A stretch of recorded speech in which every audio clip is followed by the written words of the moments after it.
Bueno, quiero enfocar este trabajo un poco por contraste, ¿no? Hemos visto ya presentaciones muy buenas, además, de felicitar, de física.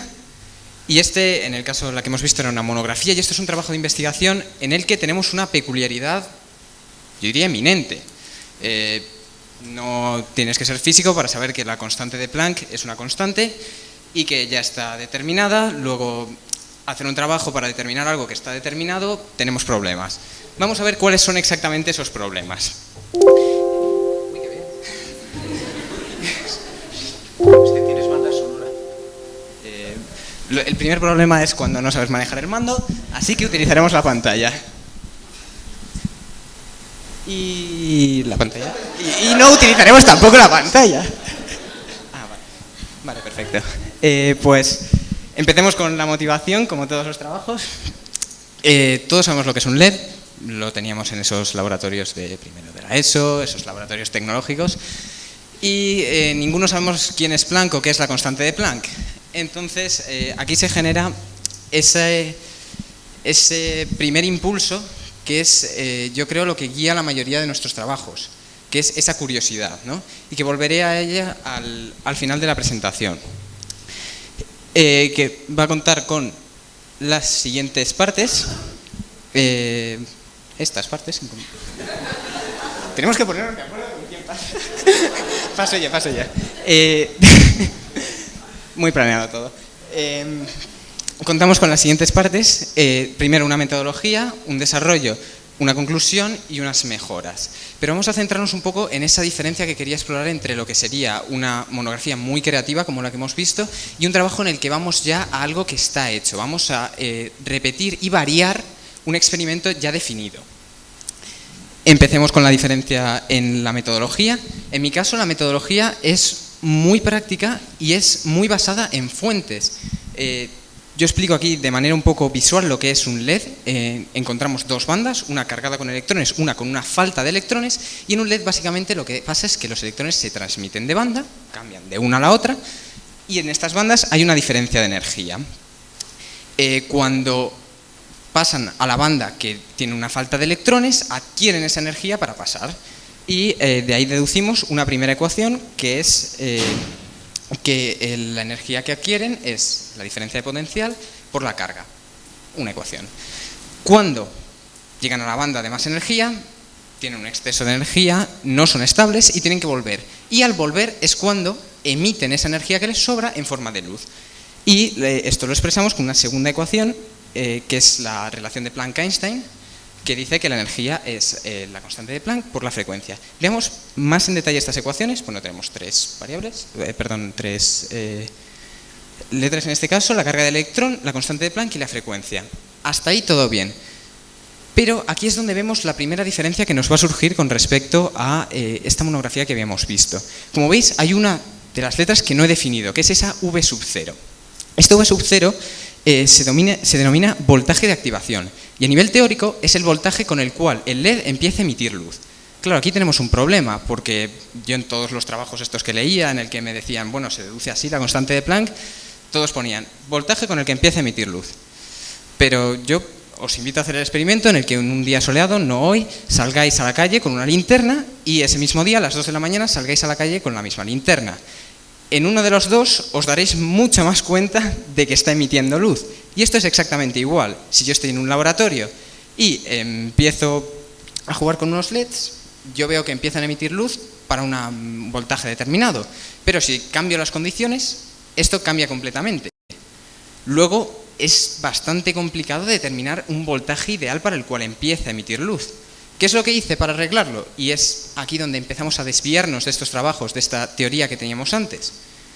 Yo definí, porque un poco me vino así, qué era para mí el voltaje de activación.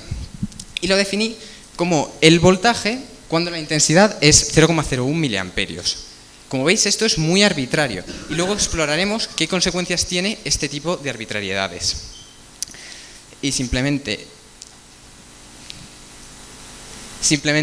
deducir las ecuaciones que vamos a utilizar y ver que nuestro objetivo final es determinar la relación entre ese voltaje de activación y la frecuencia, y en esa relación está incluida la constante de Planck, como vemos. En la práctica, cuando yo meto intensidades, cuando yo digo que el voltaje es S cuando la intensidad es de 0,01 miliamperios, yo estoy creando una segunda relación, que es la relación entre voltaje o diferencia de potencial e intensidad. Luego, en la práctica, de una investigación que relacionaba dos variables, yo la convertí en una investigación que realmente requería dos relaciones en la práctica. Y lo único que nos interesa de esta primera relación necesaria entre voltaje e intensidad es que es exponencial. Pasamos a la metodología del experimento, cuando ya nos alejamos un poco de la teoría, y esto también es bastante sencillo, está bastante hecho. Es lo que se llama un circuito de diferencia de potencial que lo que hace es poner una pequeña resistencia que puedes variar, y con esa variación de resistencia pues ves los cambios en intensidad y en voltaje. Está muy hecho realmente, en contraste con esta monografía que veíamos antes, que innovaba también en esa técnica.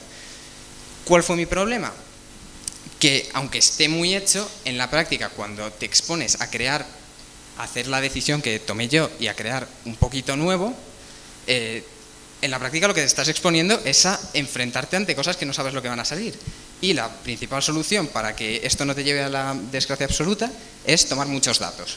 Y ese fue uno de mis primeros problemas o primeras condiciones, que fue que me obligó a hacer 10 medidas de 8 LEDs con 3 repeticiones por cada LED. No voy a hacer los cálculos, muchas medidas. En conjunto, al desarrollar estos datos, llegamos a un análisis en el que, bueno, como podemos ver, se cumple que parece que hay una relación exponencial, las líneas de ajuste están bastante precisas, la relación entre intensidad y voltaje se ajusta a la teoría, más o menos como habíamos visto, y posteriormente esa relación entre voltaje de activación y frecuencia, la relación que buscábamos, también sale una relación lineal, en principio más o menos lo que habíamos visto, luego hasta aquí no debería haber mucho problema. Claro, ¿dónde viene el problema? Cuando yo saco la conclusión. No sé si alguno está acostumbrado con la constante de LED, con la constante de Planck, perdón, pero si alguna vez la habéis visto, os habréis dado cuenta de que tiene muchos decimales. Yo ahí no veo ninguno. Entonces, aquí encontramos el primer problema. El orden de magnitud es correcto, es 10 a la menos 34, pero la impresión que da a cualquier corrector cuando ve este número es que es un trabajo muy impreciso. La práctica tampoco es tan impreciso, la diferencia es tan solo de un 5%, pero podemos investigar cuáles han sido esas consecuencias de saber el resultado antes y tomar algunas decisiones no tan claras, en que este número pues, no sea tan preciso igual como el de otras investigaciones que se habían podido ver. Y obviamente la primera idea en la que pensarán todos los de ciencias es: si has decidido arbitrariamente que algo sea 0,01 miliamperios, como podrías haber decidido 0,02, eso va a tener unas consecuencias, ¿no? Y aquí es un poco donde creo que está la diferencia entre el trabajo que vimos antes y este trabajo, en el sentido de que este trabajo recae fundamentalmente en las fuentes. Si yo no hubiera tenido en este caso acceso a una fuente alemana que explicaba esto, yo hubiera pensado que ahí estaba ante una gran fuente de error y no habría tomado esa decisión. Pero me encontré con un trabajo que nos contaba que en realidad estas gráficas exponenciales intensidad-voltaje para los distintos LEDs tenían que ser paralelas entre sí. Es decir, la diferencia entre las dos gráficas siempre iba a ser la misma. ¿Esto qué supone? Que para cualquier valor de intensidad que yo decido, 0,01, 0,02, 0,10, lo que sea, el voltaje, la diferencia entre los voltajes va a ser siempre la misma.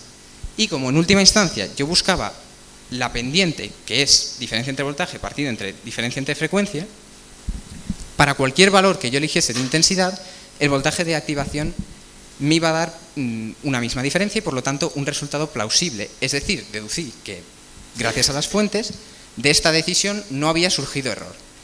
¿Qué es lo que me pasó después? Veamos de dónde salieron esos errores.